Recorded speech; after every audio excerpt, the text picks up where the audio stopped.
Փոխարկելի պարտատոմսեր թողարկելն անտրակույց լավ գաղափար է։ Գոնե ինչ-որ մի կերպ մեր ֆինանսական շուկան կակտիվանա, որովհետև կառավարությունը ամեն վարկ վերցնելուց ասում է ֆինանսական շուկան ենք զարգացնում, բայց որ բանկերի պորտֆելը նայում ես, սպառողական վարկեր են, որոնք մի օր պայթելու են, այսինքն արդեն սկսել են պայթել, եւ հիպոթեկային վարկեր են, որոնք շատ մեծ ռիսկերով են հղի։ Բայց հարցը ուրիշ է, շարունակելով նախորդ իմ ելույթի տրամաբանությունը դրական դիսկրիմինացիայի մասին։ Այո, տեղական արտադրողին պետք է խթանել, պետական գնումների մակարդակով առնվազն,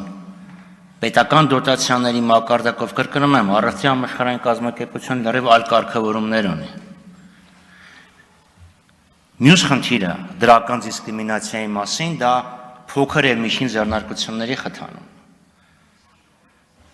Կառավարության ամբողջ քաղաքականությունը, թե հարկային եւ թե կարգավորող միտված են փոքերին ճնշելու եւ մեծերին բիզնես տալու։ Նայեք մանրածախ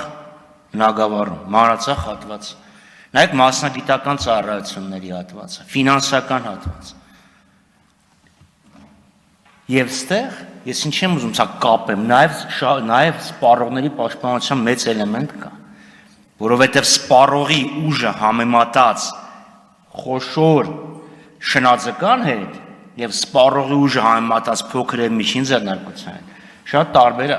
Ես չեմ խոսում արդեն սոցիալական բաղադրիչի մասին, չեմ խոսում արդեն տնտեսության դիմակայության բարձրացման մասին, չեմ խոսում սիստեմիկ ռիսկի մասին, այսինքն սա ասել որ չէ չպետք է լինի կան ինչ-որ սահմանափակումներ, տենց չի։ Եվ մեկրորդ տնտեսության արդյունավետության բարձրացման մասին, շատ լավ հասկանում եք պատճառը ինչ է։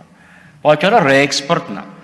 4 միլիարդ 100 միլիոնի ոսկի է կարտա անել, 1 միլիարդի ներմուծում է եղել, այդ 3 միլիարդը որտեղից ծնվեց, իբրև թե Հայաստանում դա արտադրվել է։ Ավարտը խնդրեմ։ Հիմա մի րոպե ընդհանուր։ Հիմա դա էլ որ հաշվի առնենք այն որ դոլարը արժե զրկվել է, ինչ է նշանակում 1000 դրամային ժամանակ ընդհանրեն 2.5 դոլարը, հիմա ամենը 3 դոլար։